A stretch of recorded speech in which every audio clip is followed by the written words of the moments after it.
when you think about the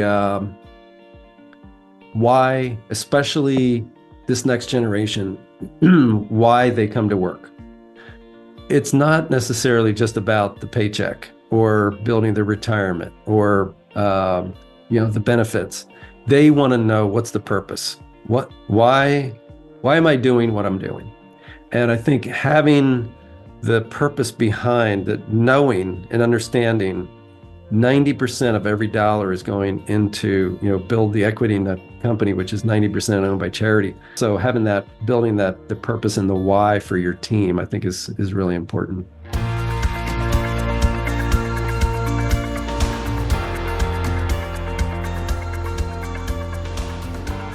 Welcome today, Jeff. Obviously, I look up to you a lot, and Lloyd and I are so excited to have you on the podcast today. And thanks for the good example you set for business owners like me. And I would love for you just to jump in, give us a little bit, a brief history of your background, and then how you got in the home building business and the evolution of turning your business into a funding source for Kingdom Ministry. Yeah. Well, thank you for the invitation, Mike. Lloyd, so look up to both of you. And it's humbling to share the story. I don't really feel like I'm anything special, but we serve a special God, and it's an honor and a privilege to be spend a little bit of time with you today. And grew up in a dairy farm. Kind of had a kind of a dysfunctional childhood. Literally bought a dairy farm when I was 20. Bought the farm before I knew what that meant. Turns out 300 bovines are very needy. After a few years of that, my wife and I spent a lot of time on our knees praying about what was next, what you got to have next, and didn't really feel like we had clear answers to that, at least at the time. But decided to get into, something less risk and lower hours. So I thought maybe real estate and home building would be a good choice. And for those of you who are dairy farmers out there, understand that was a step in the right direction. We were going with lower hours and less home building, even though it was real estate and home building. It was less hours than dairy farming and less risk. But started very small. I actually got my real estate license, sold general real estate, but also got connected with a couple small builders and developed some good relationships, found land opportunities, put that together with the home builders. Was doing a lot of the customer service, the marketing, those types of things. And after a couple of years of that, decided, you know what? I think I'm doing everything except actually physically building the home. I wonder if I could hire a construction manager who could manage that process. And it was about the time a lot of builders, a lot of builders were going from hiring all of their employees to subcontracting and working with trade partners. It was the early 90s, and so we were fortunate in that we started about the time there was a lot of transition in the space, and so we started that way and built 12 homes our first year. Bought some land out of bankruptcy. We were very scrappy. I still think even at building 550 homes today with a average sale price of $825, we still consider ourselves scrappy and nimble. But building 12 homes a year, we were very scrappy and very nimble. Basically, off the dairy farm, we started with basically zero cash, a lot of school of hard knocks business training over those years on a dairy farm, but and learned a lot in the real estate, selling real estate, watching some of the other folks in our space. But from the beginning, I've always had the mentality, and I think this is, my parents did a great job, our pastors that taught me, and, just the Bible studies that I've been in, reading God's word, always felt like I was a steward of whatever God put in my hands, and not an owner, a steward, a manager. And so always looked at the business that way from the beginning. And just God started to grow it. That's cool. So did y'all from day one start giving away a percentage of your profits to fund ministry endeavors, or how did that evolution go? Yeah, so literally the first week off the dairy farm, I signed up for as many short-term mission trips as I could. I think I took 13 trips in 1 year. Now, all over the world, and saw the good, bad, and the ugly. So got involved that way. There was no set. I mean, we were surviving. We were just trying to survive, being early, and we almost didn't make it the first couple of years. We had some major setbacks. We had I won't go into all the details, but we had a failure of a well we were building in a community where there was well and septic, and we had a failure of the well went dry, and there was just no solution. It was hard. We dug into, pardon the pun, all kinds of ideas and possible ways to solve that challenge.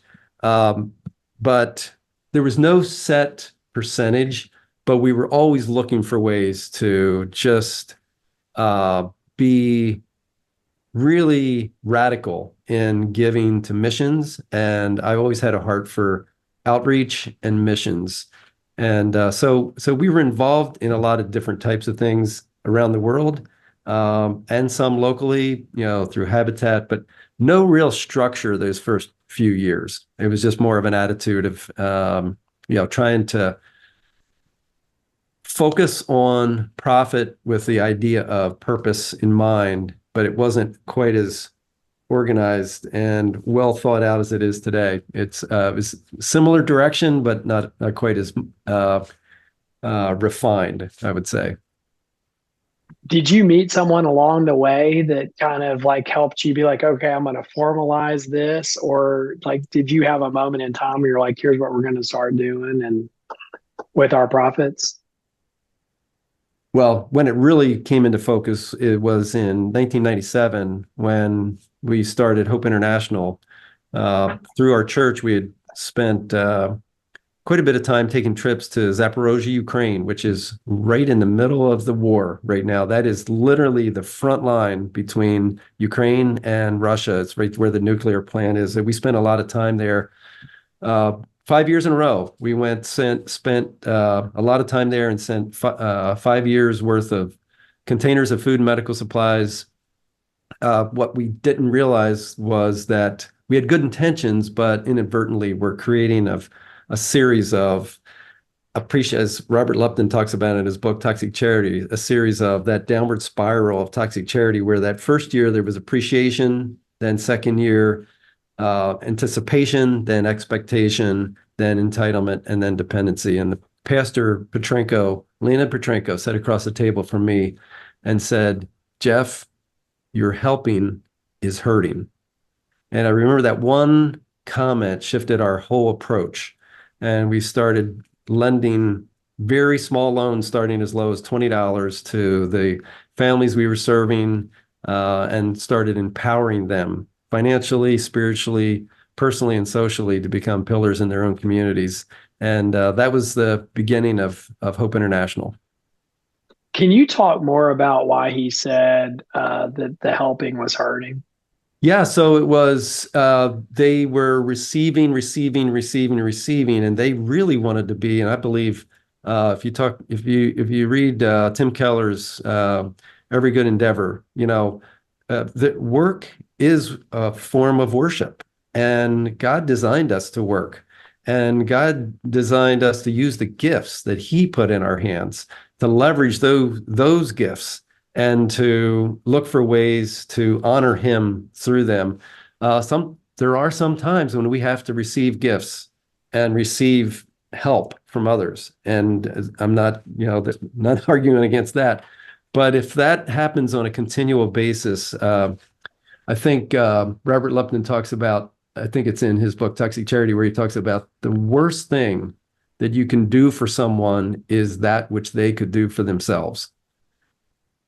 And that's what we were doing. They had gardens. And Pastor Petrenko recognized that they had gardens. They had small businesses. It was right around, the fall of the Soviet Union had happened a few years earlier, but they were starting to recover. There was opportunities, but as long as we were going to continue to send those containers of food and medical supplies, it was stifling the progress forward. So yeah, that's where that comment came from. And, his message was, is there something you can do to help us help ourselves? Yeah. So as y'all started Hope International, was your business the main funding source for that, or did you have friends you partnered with? It was the only source. We had actually, my wife and I had saved up through the first few years of real estate. We had cobbled together some, I would say, Class B location apartments. And, it was about $1 million worth of apartments. And my idea was that the income generated off of those, like 10% of that would fund the staffing of this new charity. Of course, it never goes quite as planned. First of all, when I turned over the management of it, it never quite runs the same way as when you run it. So there wasn't quite 10%. And then pretty quickly I realized, okay, this thing's going to grow, and that 10% of that gift is not going to cover the staff. So I remember a huge breakthrough was when we went from one donor, yours truly, to two donors. Still remember the first guy that believed in it, and he wrote us a $500 check to Hope International, and he said, I don't even understand what you're doing, Jeff, but I believe in you, so here's $500. And then it obviously grew from there. That's amazing. So was it a real sacrifice early on? Like, was the overhead of Hope International, like, were you just barely able to help it keep going in the early seasons? The God is good, and he just brought the right people at the right time. There was several people. Eric Thurman, Paul Marty was our first president, sacrificed so much, moved his family to Zaporozhye, Ukraine, gave up his chiropractic business. The one advice I would say is, if you're going to start a nonprofit, taking a builder who was an ex-dairy farmer and combining it with a chiropractor to start a Christ-centered microfinance organization, probably not the best recipe for success, but God blessed it and God worked it out. The amazing God moment, though, was not to, diminish any of the other amazing impact, is when God brought us Peter Greer in 2004. So 7 years in, this kid, still wet behind the ears, 29-year-old kid, on his way to a job at the World Bank, stopped in Lancaster, Pennsylvania, and answered an ad that we had. Somehow we convinced him that Lancaster, Pennsylvania was the place to be. And he's been brilliantly leading. It's been 20 years.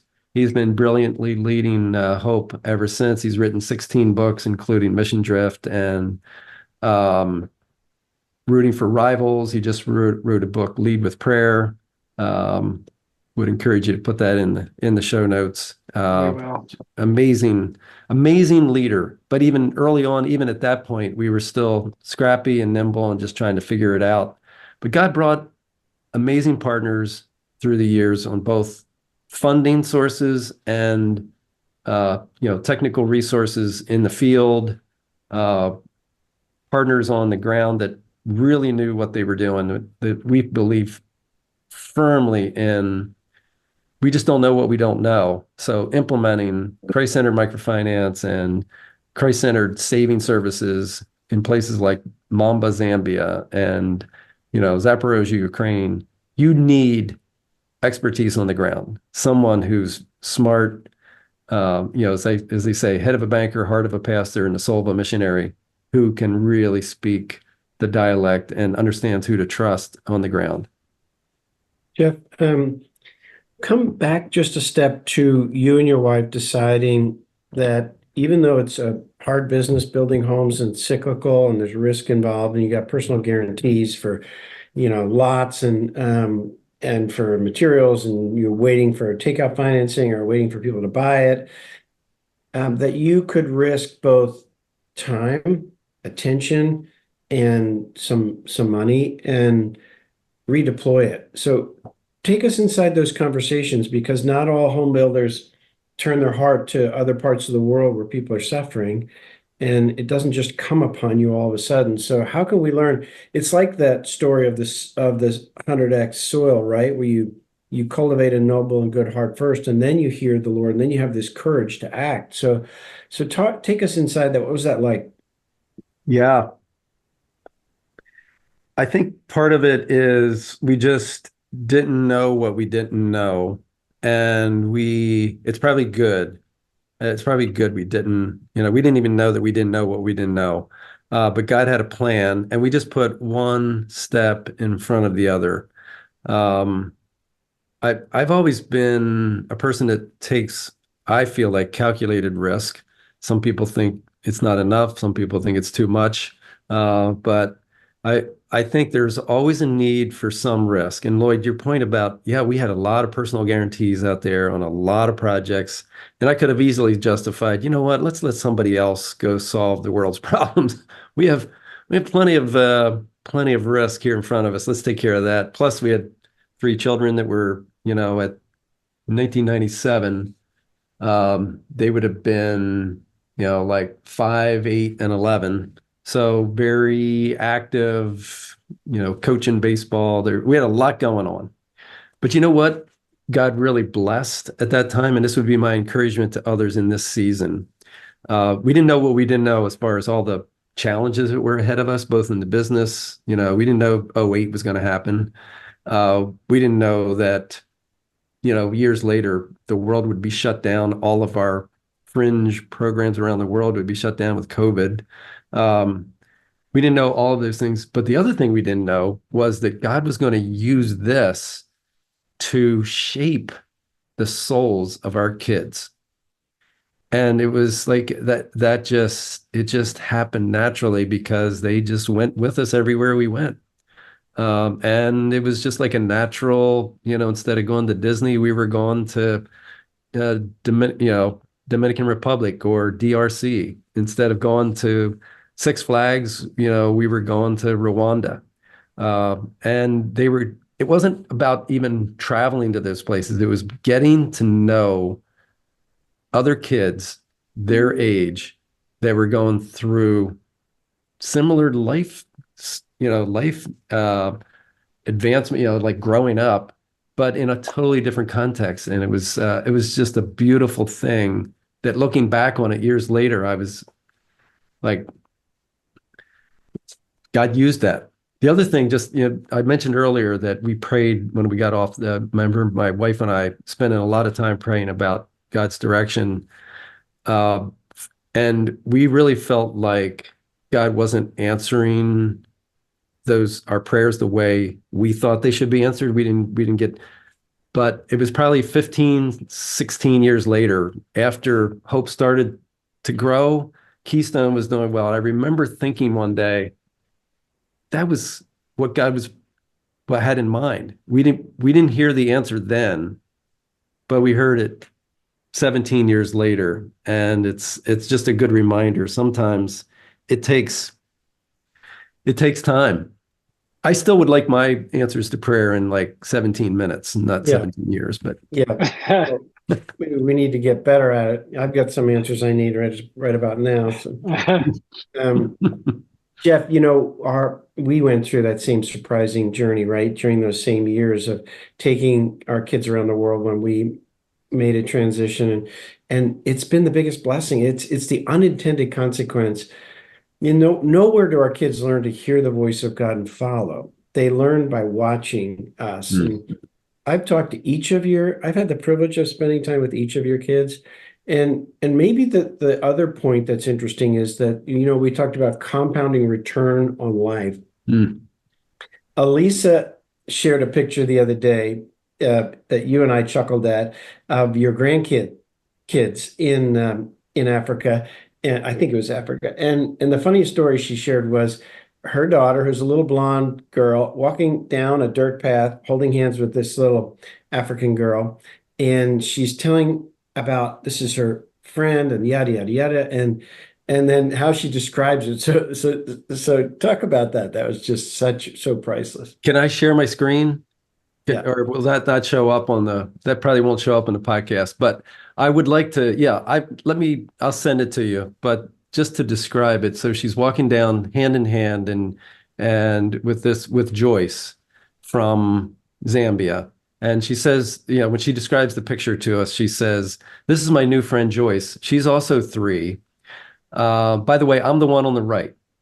And and she's African American. This girl's African American. It's obvious, but she didn't see the dress. She didn't see the no shoes. She didn't think about the color of the skin. All she saw was she's also 3, and she's just going through life like I am. And I'm going to get to meet her family. I'm going to see her house. This is a path that she walks to school on.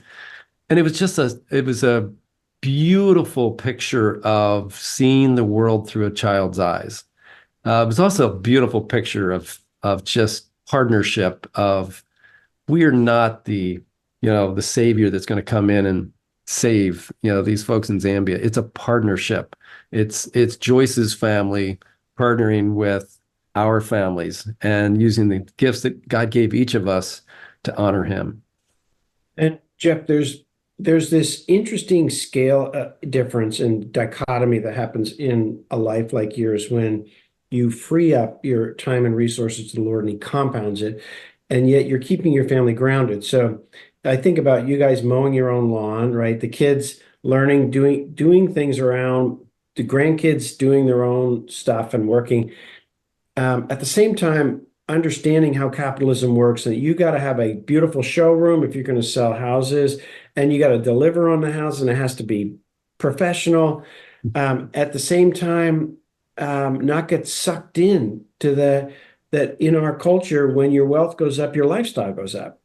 And instead, what I see in your family is when your wealth goes up, your joy goes up because you get to give more and you get to bless more people's lives and you get more friends around the world and even more friends here. I mean, think about when you have an annual gathering at Hope International, you got 1,000 people around that love the Lord, love you, and are teaming up, So talk about this dichotomy that we miss when we just let our lifestyle go up with our wealth, and we don't necessarily create a dichotomy between what we're happy with and content with and what God could do if we freed it up. Well, I'm going to repeat back to you some of the things that you've said, Lloyd, that I believe so much in. I believe when we as families get drawn too much into comfort, it leads to complexity. That complexity robs us of the joy. It pulls away from all the things that are important in life. And then that complexity leads to complacency. What a sad direction for, God blessing us with all of these resources to end up with complacency. That's not what he had in mind. But there's so much joy in giving. We instinctively know that. We instinctively know that when we give something, whether it's a rose to our wife or a large gift to the National Christian Foundation or anything else in between. When your child or grandchild comes up to you and gives you a small gift, whether it's a picture that they drew with their crayon or whatever it is, it was precious to them. Yeah. And when they hand it to you, there's so much joy in that. It's not about the value of somebody else that would appraise that gift. It's about that gift. And there's so much joy in that. So I think if we can try to stay away from that clutter, stay away from that complexity. And I'm not any Mother Teresa. I am still driving that '07 Camry. I just turned over 327. But I'm not even saying that's, you don't need to, it's different for everyone. I do think it's modeled though. And I think if you model complexity, I think unfortunately that next generation that's what they see. You can't talk about simplicity and the joy of giving if you're not doing it in some fashion. And Jeff, talk about now the scale of what Hope International has done, like just to get a sense of what could happen that could literally bring you to your knees, right? Yeah, it's exciting what God's done through Hope International through the years. So we started with those 5 loans in 1997. You know, the first board, when you start a nonprofit, you have to form a board, right? So, and who do you ask to be on your board when there's no nonprofit, it's new. So you start with your accountant, your lawyer, a good friend, a pastor, and your mom. Okay. And so and so we have our first board meeting, and the first motion is to send a $10,000 grant to Zaporozhye, Ukraine to be given out in loans. And so we discuss it for a little bit. And I'm an entrepreneur, I'm like, these board meetings are really kind of annoying to me. I don't even know why we need them. So I say, I think it's time for the vote.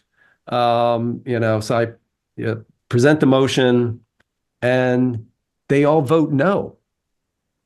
Even my mom voted no. And I was like, Mom, this is why I asked you on the board. Like, this is not good. But so those early days were interesting. We tabled it, and then we said, okay, we need to vote again. We did end up sending 10,000, but over the years we've been able to raise about $275 million. But the cool thing is we've been able to lend about $1.7 billion in tiny loans, starting as low as $20. And that I think of Anastasia in Burundi, who received a $20 loan. My daughter Leah and I had a chance to visit her, and she was not at the time able to send her 2 little girls to school. And even her husband's meager income and just the situation they were in, but she had an idea, and she leveraged that $20 loan into a wedding lending business, or a rental business, that now leases out 100 chairs, 200 place settings, and 200 baskets, and 3 wedding dresses, a small, medium, and large. And so we have now been able to serve over 3 million families like Anastasia's. And we've been able to lend over $1.7 billion in tiny loans in 24 countries around the world. The other half of what Hope's ministry is through our saving services. And I could give you more examples of what we do there, but we're serving in places like Haiti right now, where there's so much crisis of gang violence and just out of control. It's chaos. But our savings groups, we have 17,000 members in Haiti right now in small savings groups. I'll give you an example of one of our savings group members. Was in Zimbabwe. Her name's Jane, and she started saving 15 cents a week. And you think to yourself, first of all, how can you do anything with 15 cents? And by the way, where'd you get her 15 cents? But she was cleaning houses. She was taking care of gardens.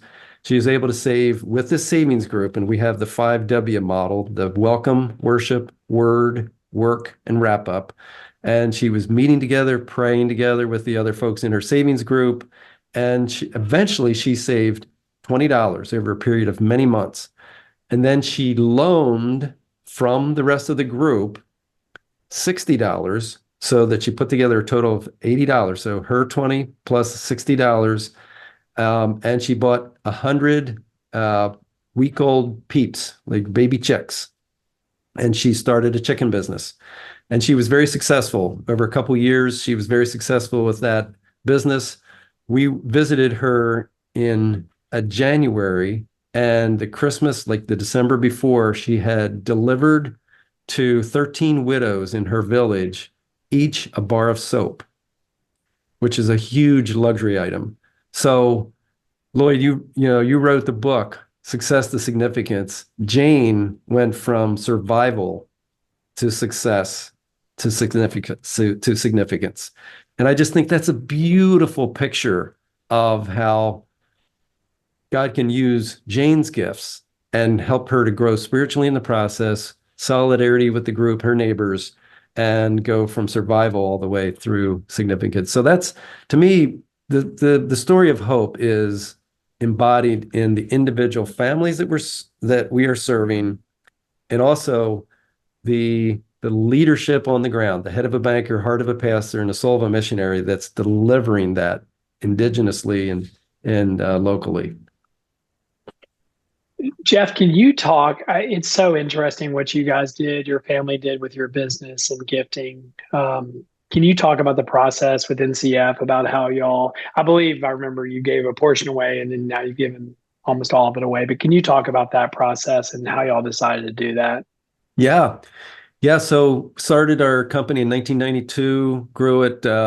We thought, this was an easy business up until '07. Everything was up and to the right. And then about half the builders went out of business. The economy, there's a lot of craziness happening in '08, but God is gracious, and we survived. And so through the years, we were honored with winning the America's Best Builder Award 3 times. We're been, I would say, fairly successful through the years. Currently building about 550 homes here in Pennsylvania, Maryland, and Charlotte. And 5 years ago, we sat down. My son is in the business. He's 35, 36 years old. Depends when you listen to this podcast. And we said, what does it look like to plan ahead? What does the estate plan look like? What do we really want to do long term? And we talked about a lot of different options over a period of, I would say, probably a year and a half, 2 years. But one of the things that was very intriguing to us was something that Alan Barnhart did, and that's who we learned the most from. My daughter, Elisa, actually had sent me a video of him a few years earlier. And at the time, I thought, this guy's a little crazy, and kind of set it aside. But after really praying through it and evaluating it, talking about it with my son, Ben, and saying, why don't you go home and talk to Becca, pray with your wife? What would you like to do? What makes sense to you? And he said, yeah, I think this is a good idea. So we decided at that point, it was literally almost 5 years ago to the day, we decided to donate 89% of the non-voting stock in Keystone Custom Homes and all its affiliates to the National Christian Foundation Charitable Trust. We still run the business. Nothing changed from the way the business is operated. It's still the day-to-day operations stayed the same, and we've continued to grow actually significantly since that. We can't pull that, that 90% equity. And since that, we've donated another 1% just recently. So it's actually an even 90% now. And we'll probably do more in the future. But that was, I would say, a lot. Our balance sheet changed. Our personal balance sheet changed a lot that day. But nothing else really changed. It was like our mission, our focus. If anything, for me, it brought clarity. Like every day when I, get up and go to work, or I'm on a Zoom call, or I'm, making decisions, it's very clear who I'm doing that for. And it's direct. There's a a lot of clarity there. And it's been awesome. My only regret is that I didn't do it like years earlier, because it's been a wonderful experience, and I think Ben would say the same thing. Our family's well taken care of. We're no Mother Teresa's. We have great vacations. We have great opportunities to spend time traveling around the world. We were just in Zambia and Zimbabwe as a family, and there was 36 of us from our building company that went to see some of the front line a couple months ago. But that transfer, I would say some would look at that and say it was radical. I don't think it's radical. I think it's radical not to do it. Jeff, you've heard the expression that money's a terrible master but a great servant. And this is one way to decouple money Hmm. from your life. If you don't own a company, another way that we've done in our family is just simply set a limit on your lifestyle, set a limit on Hmm. your, let it go up with inflation. But I remember thinking we did that in 1993, and I remember thinking there's going to come a time when I have to look the kids in the eye and say we can't afford that. And there's no red-blooded American, at least, that ever wants to have those words come out of their mouth. You want to go like, oh yeah, we can do that. We can't afford that, and the kids know you got a bunch of cash right over here. Like, but that's shaping, right, their worldview of being a steward of it and not an owner. The other thing is interesting is when our kids, we asked our kids years ago to start giving out of our giving fund. And Carter, our oldest boy, came to me and said, Dad, it makes me feel like I got a great job and it makes me feel a little weird to be giving your money away. And I said, well, okay, good point. Let me think about it and then let's talk about it. And I went back, we had coffee afterwards, and I said, I come to the realization, no, it's not like that. You're not giving my money away. It's the Lord's money. We're not going to spend it. We've already set a limit on our lifestyle. We're not going to spend that money. So now we as a family want to become great givers. And I think when we die, you'll be better stewards and better investors and better givers than we are, right? Hmm. You've been living that out, right, with the kids. So talk about how this is changing their hearts and what you see in them in terms of their ability to give wisely and manage money well and find the right lifestyle. Yeah. Yeah. Our kids are now, yeah, I think 33, 36, and 39, something like that. And they're just so proud of them in a good way. I'm watching the grandkids at this point. I'm currently rereading Kristen Welch's book, Raising Grateful Kids in an Entitled World, and she talks about that very principle. That there's so much joy, true joy in giving, and the more attached, the more connected to that giving you are, the better. We're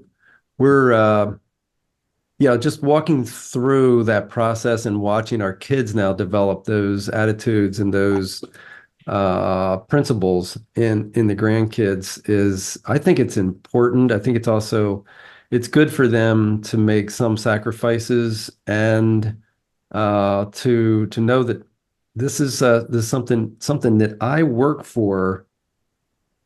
There's joy in giving that to a worthy cause, especially if you're connected to it. I know having them give to Tomorrow Clubs, a children's ministry that we got to visit while we were in Zimbabwe, is a really cool. My granddaughter was selling used tennis balls the other day at a yard sale, and it's surprising what people pay for used tennis balls, by the way. But she was selling used tennis balls, and she's taking a portion of those profits and giving them to Tomorrow Clubs. Now, is it a big dollar amount? No, but it's the principle, I believe, that needs to be learned and exhibited early on. Yeah.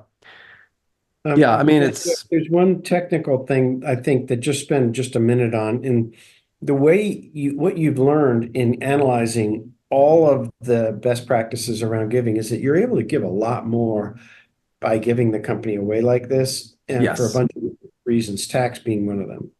yes. Yeah, we did a lot of analysis before we gave the company away 5 years ago. We did a spreadsheet that like would make your head hurt, and evaluated it 7 different ways this Sunday. And it was what we realized was using all the same assumptions as far as income per year, tax rates, and so forth. After 20 years, if you ran it out 20 years, the company would be worth double what it would have been if we hadn't given it away. So the company, even though, and it'll be 90% owned by charity, but it'll be worth double. So huge tax, and who knows? But since we've run over the last 5 years, the buildings, between COVID and everything else, everything is accelerated even more. It there's a lot of advantages. The other advantage I would say, Lloyd, is when you think about the why, especially this next generation, why they come to work. It's not necessarily just about the paycheck or building their retirement or the benefits. They want to know what's the purpose. Why am I doing what I'm doing? And I think having the purpose behind that, knowing and understanding that 90% of when I draft a home, when I go out and do the construction management on a home, when I buy a piece of dirt, when I, focus on the warranty, 90% of every dollar is going into, build the equity in the company, which is 90% owned by charity. There's so much more purpose and meaning behind that than just making the owner be able to afford a nicer car or bigger ski lodge or, a nicer yacht. It's just, there's a lot there.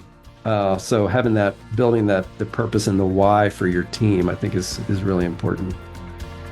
Thank you for listening to the 100X podcast. Please subscribe to the show on your favorite podcast service. We would greatly appreciate it if you could rate the show and leave us a review. This podcast is sponsored by Anchor Investments, whose mission is to build America's most generous real estate company. To learn more, please visit anchorinv.com.